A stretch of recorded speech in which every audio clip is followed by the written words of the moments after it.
Hello friends, मैं अभिषेक कुमार समृद्धि IAS के online platform पे आप सभी का स्वागत करता हूं, अभिनंदन करता हूं। दोस्तों, एनआईएस डीएलएड के हमारे 14 लाख जो कैंडिडेट हैं उनके लिए एक बहुत बड़ा अपडेट जो है दोस्तों मैं लेकर के आया हूं। आप सभी को मैं बता दूं कि एनआईएस डीएलएड के कैंडिडेट जो अपनी मान्यता की लड़ाई जो है लगातार लड़ रहे हैं, चाहे वो सड़क पे हो, चाहे वो कोर्ट के स्तर पे हो या फिर संसद में हो, हर जगह से दोस्तों अब जो है वो सरकार के ऊपर जो है प्रेशर बिल्ड हो रहा है और इसका फ़ायदा जो है एनआईएस डीएलएड के कैंडिडेट को जो है मिलता हुआ दिखाई दे रहा है दोस्तों।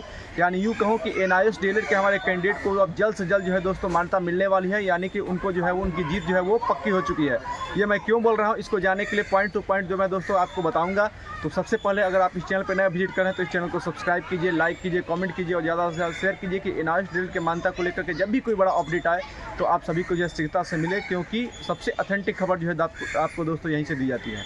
सबसे पहले मैं दोस्तों बात करूँ एनआईएस डीएलएड के मान्यता को लेकर के क्या अपडेट है।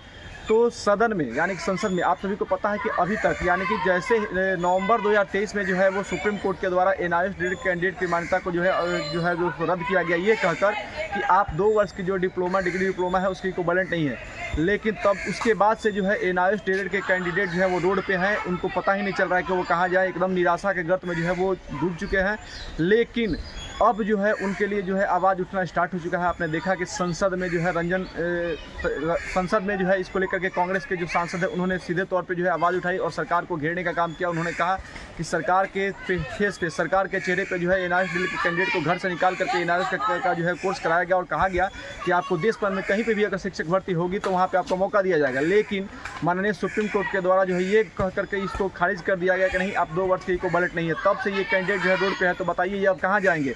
इसमें बहुत सारे ऐसे स्टूडेंट हैं जिनका एज जो है दोस्तों लैप्स कर रहा है, लेकिन अब उनको जो है जॉब नहीं मिल रही है, तो वो अब कहाँ जाएंगे। इस पर सरकार को जो है विचार करना होगा, क्योंकि ये देश के युवाओं की बात है। युवाओं की संख्या जो है वो 14 लाख है। तो इस तरह की जब बात जो है सदन में उठाई गई है, साथ ही दोस्तों अब लिखित रूप में जो है वो भारत के जो शिक्षा मंत्री है, एजुकेशन मिनिस्टर, उनसे लिखित जो है दोस्तों प्रश्न पूछा गया है संसद में। उनसे पूछा गया है कि आप बताइए कि जो एनआईएस डीएलएड कैंडिडेट है इनकी मान्यता को जो है बहाल की जाएगी या नहीं की जाएगी। दोस्तों ऐसा करके बहुत सारे क्वेश्चन जो है पूछे गए हैं, बहुत सारे लेटर जो है वो सदन में गिरे हैं और इसका जवाब जो है दोस्तों एजुकेशन मिनिस्टर को देना होगा।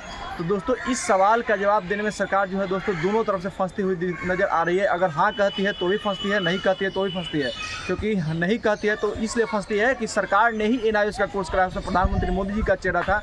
और अगर नहीं कहती है तो फिर सुप्रीम कोर्ट में जा करके उनको जवाब देना होगा, कहना होगा कि नहीं ये सही है और इनको जो है मान्यता दी जाएगी, देश में इसको शिक्षक भर्ती में दोस्तों मौका मिलेगा। इस तरह से एनआईएस डीएलएड के कैंडिडेट के लिए गुड न्यूज़ है कि उनको सरकार के ऊपर अगर प्रेशर बढ़ रहा है, चौतरफा प्रेशर बढ़ रहा है, तो सरकार को निश्चित रूप से जो है इनको मान्यता देनी होगी और देश में शिक्षक भर्ती कहीं पर भी होती है तो इनको मान्यता मिलेगा। अब बात करते हैं दोस्तों कोर्ट पे। तो कोर्ट में जो है ट्रांसफ़र पिटीशन पे आपको मैं बता दूं कि ट्रांसफ़र पिटीशन की जो सुनवाई है 29 जुलाई को होने वाली है।